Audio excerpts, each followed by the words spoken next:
আমার ইচ্ছা হলো যে আমার বয়স বাড়ছে, যখন আমি রিটায়ারমেন্ট করব, এই মসজিদে নামাজ পড়ব, পুকুর ঘাটে বসব, সেই পুকুর ঘাট থেকে মসজিদ দেখব, আর আমার বেডরুম থেকে যেন সকালে আমি এই জানালা খুলেই মসজিদ দেখতে পাই।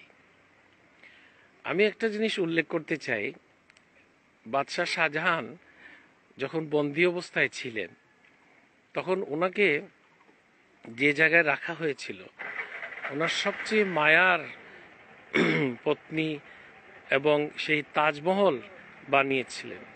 তো বাদশাহ শাহজাহান পর্যায়ক্রমে অনেক বছরে ছিদ্র করেছিলেন, ওইখান থেকে এই ছিদ্র দিয়ে বাদশাহ শাহজাহান তাজমহল দেখতেন। তো আমার মাথায় সেটা আসলো যে বাদশাহ শাহজাহান ওনার স্ত্রীর জন্য করেছেন, আমি আল্লাহর জন্য করতে চাই, আর আমি পুকুর ঘাটের থেকে বসে বসে এটাকে দেখতে চাই।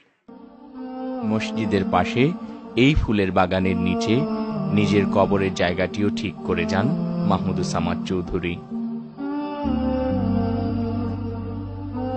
আগামীকাল শুক্রবার বাদ আসর নিজের নির্মিত দেলোয়ার হোসেন চৌধুরী জামে মসজিদে নামাজে জানাজা শেষে সিলেট ৩ আসনের জনগণকে কাঁদিয়ে এইখানেই চিরশায়িত হবেন মাহমুদুজ্জামান চৌধুরী এমপি।